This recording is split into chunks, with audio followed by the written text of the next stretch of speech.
because we were set up to fail. And it don't matter if it was us or if it was somebody else in this position. They made some poor decisions in the past. And it is deeply affecting the city of Kaiser right now. And if you think it's affecting them now, you wait for another year or two when they've got to pay that $600,000 a year. That's why we say we need to annex. You know, I was told that I'm going to bankrupt the city. I was told that by Randy Amtower. He knew what was happening. He knew what was coming down the pipeline. It didn't matter if it was me or somebody else. He knew it. So he's right. And I'll take the blame for it. But the administration who's in here was set up to fail. And that's sad that the administration was here with him, allowed them to do that, or that they did that. They put no thought whatsoever into that. Without an annexation, without a city being able to grow, and doing away with the B&O tax and doing the 1% sales tax, there's no way a city this small can afford $600,000 with that. I feel compelled, I gotta respond to that a little bit. First of all, I'm the only person, well, Jennifer, there's only a couple of us sitting here that was part of that administration. Building that waste treatment facility was required by federal law and EPA. We tried our best to find out, to fix or figure out cheaper ways to do it. There was none.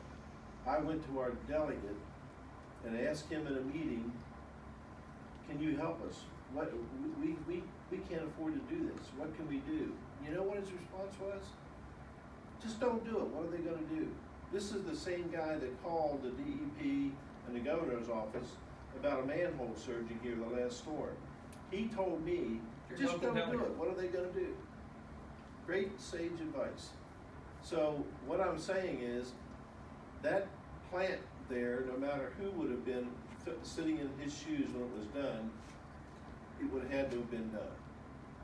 I told him when he said that, are you kidding me? The EPA is not ever going to let a little town in West Virginia stand up to them and let them go, because that would then instantly be a big problem for them in every state in the country. They're not going to let that happen. And I couldn't believe that he actually said that.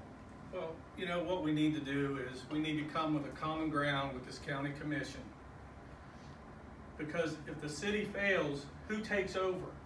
The county does. Yep. The county absorbs everything and takes over. And we tried, by the way, annexation a couple of times, and it was on a much smaller scale, and they wouldn't approve that. It's a win-win situation. We are the county seat, folks. We deserve to have a DMV. We deserve to have a Workforce West Virginia, a Social Security office here. Instead, we're going to smaller cities and towns to go to that stuff. Yep. That's not how it was set up. The smaller towns should have to come here. And I know people are fighting it left and right, and I see what they say on their sites. You know, if we wanted to be in the city, we would have moved there, or we moved out for this reason or whatever. But they still enjoy the amenities of the city. Well, they enjoy coming here, and I understand. But Mike, you and Buck did the taxes. Their taxes would raise 0.0367%. That's it. And what they gain by it is street lights, paving, snow removal, police protection. When you got the sheriff's department who works their tails off down at the other end of the county on calls, then you got the police department up, the city police department up there taking care of it. They have protection 24 hours a day. The money they spend inside their little communities, they're paying contractors to plow for them.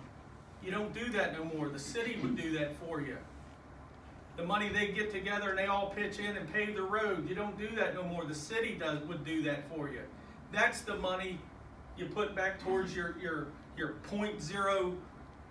3, 6, 7% on your taxes that's where your money comes from. It's a totally different attitude here about that than there seems to be in a lot of areas. Morgantown annexed a big area a few years ago, including a shopping center. The city, I don't know exactly who it was that took them to court, but somebody took them to court over. I guess it was a citizens committee, I don't know, the people that were being annexed. The court ruled in favor of Morgantown. Now Morgantown is actively seeking another annexation, and it's substantial. There's signs up when you go through Morgantown, don't annex, stop the annexation. Look, we can't make the people do it. We're not going to make them do it. I'm not going to fight them for it anymore.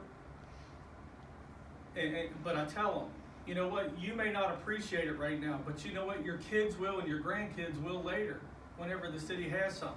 If we annexed, we wouldn't have issues with the pool and the money issues. You do away with that B&O tax. You go to a 1% sales tax.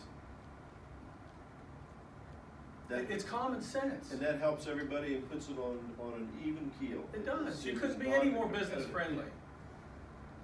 Becomes a state tax and they remit it back to us quarterly. I've talked about it till I'm blue in the face. You can lead a horse to water, but you can't make them drink. And if the people don't want to do it, then that's just how it's going to be, and we're going to suffer. And if that's it, that's it. I mean, you know our finances, you know the situation. When they built this wastewater treatment plant, that's what put us in a bad situation. Yep. You know, did we have to build it so big? I don't think so. You know, did we need that huge garage out there? Absolutely not. That garage should have went where our garage is at now. That garage don't even get used except to store stuff in. And we got lights on it. They got lights that are on 24 hours a day. That's the kind of stuff that has put us in the situation we're in. I don't know what, I mean, I don't know what else to say about it. But some